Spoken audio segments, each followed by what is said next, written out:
চাওক আমি আজি খেতি কৰি আমি কি হ'ল নিজৰ পানীৰ হাঁহ নচৰা অৱস্থা হৈছে কিন্তু অসমৰ মাননীয় মুখ্যমন্ত্ৰী মহোদয় সঘনাই সভাপতিবোৰত কয় উন্নয়নৰ ঢাকঢোল বজায় কিন্তু মুখ্যমন্ত্ৰী মহোদয়ৰ এই ফফলা স্বৰূপটো আজি কৃষকসকলৰ মানে জীয়া স্মৃতি ফুটি উঠিছে আমি মুখ্যমন্ত্ৰীক আহ্বান জনাইছোঁ যে আপুনি সভা সমিতিয়ে উন্নয়ন ঢাকঢোল বজাত কৰি আমাৰ দৰিদ্ৰ কৃষকসকলৰ ওচৰত আহক আৰু আমাৰ দুখ বেদনা বুজি লওক আজি আমি বিলাহী আনিছোঁ 2 টকা একটা বিক্ৰী কৰিব লাগে 50 পইচা বিলাহী বিক্ৰী কৰিব লাগে য'ত নেকি আমাৰ গাড়ী ভাড়া নুবুজায় আমাৰ খাজনা দিব লাগে আমি ইমানখিনি দিব বজাৰ বহিব নোৱাৰি আমি ঘূৰাই নিকেনে ৰাজপথত পেলাই দিব লগা হৈছে আৰু ক'ব বিচাৰিছোঁ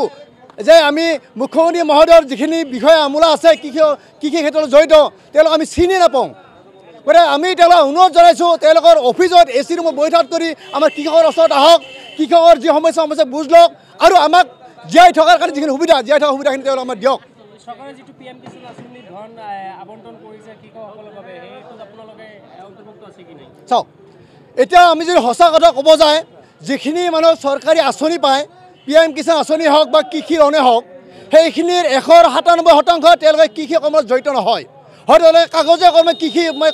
এজন খেতিয়ক বুলি জড়িত হয় কিন্তু প্ৰকৃত খেতিয়ক তেওঁলোকে নহয় গতিকে যিসকলে প্ৰকৃত খেতিয়ক তেওঁলোকক কৃষি বিষয়াসকলে চিনি নাপায় অথচ আমিও তেওঁলোক চিনি নাপাওঁ গতিকে মুখ্যমন্ত্ৰী এইকাৰণে আহ্বান জনাইছোঁ যে আৰু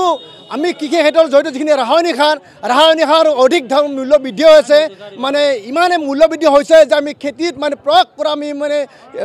অসুৰ হৈ গৈছোঁ যে আমি পাৰ্গত নহয় গতিকে মুখ্যমন্ত্ৰী মই আহ্বান জনাইছোঁ যে তেখেতে সভা সমিতিসমূহত উন্নয়নৰ ঢাকঢোল বজা বন্ধ কৰি তেওঁলোকৰ বিষয় আমোলৰ দ্বাৰা আমাৰ কৃষকসকলৰ ওচৰত আহক কৃষকসকলৰ দুখ বেদনা বুজক আৰু আমাকো এজন সুস্থ মানুহ হিচাপে জীয়াই থকাৰ যি সুবিধা দিয়ক আমাৰো কণ ল'ৰা ছোৱালীসকলৰ ভৱিষ্যতৰ প্ৰতি চাওক আৰু আমাৰো কণ ল'ৰা ছোৱালীসকলক ভৱিষ্যত এজন মানুহ হিচাপে জীয়াই থকাৰ আমাৰ মুখ্যমন্ত্ৰীক সুবিধা দিব বুলি আহ্বান জনাইছোঁ অন্যথা আমাৰ এই কণ ল'ৰা ছোৱালীসকলে অনাগত দিনত তেওঁলোকে কি ৰূপ ল'ব সেইটো সময়ে ক'ব গতিকে মুখ্যমন্ত্ৰী মই আহ্বান জনাইছোঁ যে আমাৰ কণ ল'ৰা ছোৱালী যাতে বিপথে পৰিচালিত নহয় যাতে তাক এজন সঠিক মানুহ হিচাপে যে গঢ় দিয়াৰ কাৰণে আমাকো সেইকণ সুবিধা দিয়ক আৰু তেওঁৰ যিখিনি বিষয় আমোলা আছে তেওঁলোক AC ৰুমত থকা বন্ধ কৰি আমাৰ খেতিয়কৰ ওচৰত পঠাই দি আমাৰ দুখ বেদনা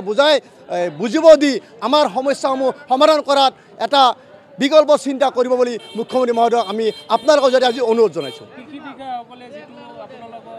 পৰ্যবেক্ষণ কৰিব লাগে পৰ্যবেক্ষণ কৰা নাই আপোনালোকৰ অভিযোগ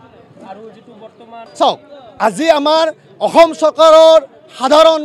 আমি জনামতে অসম চৰকাৰৰ যিটো আমাৰ যিখিনি ৰাসায়নিক সাৰ ৰপ্তানি হয় ৰপ্তানি সাৰৰ সাধাৰণ কেৰিঙৰ বিনিময়ত আমি বহুত ধৰণৰ মূল্যবৃদ্ধি বৃদ্ধি কৰিব লগা হৈছে ইয়াৰ আগতে জানিছিলোঁ যে আমি যিখিনি ৰাসায়নিক সাৰ DAP ইউৰিয়া পটাছ অন্যান্য বহিৰাজ্যৰ পৰা যিখিনি সামগ্ৰী আহে সেই সামগ্ৰী অহা মানে ৰাসায়নিক সাৰখিনি অসম চৰকাৰে কেৱল মাত্ৰ কেৰিং চাৰ্জটো বহন নকৰাৰ বিনিময়ত অধিক মূল্যত আমি কৃষকসকলে কিনিব লগা হৈছে কিন্তু ইয়াৰ ক্ষেত্ৰত আমাৰ যিটো অসম চৰকাৰৰ যিটো কৃষি বিষয়া আছে কৃষি বিষয়াসকলে কোনো ধৰণৰ মানে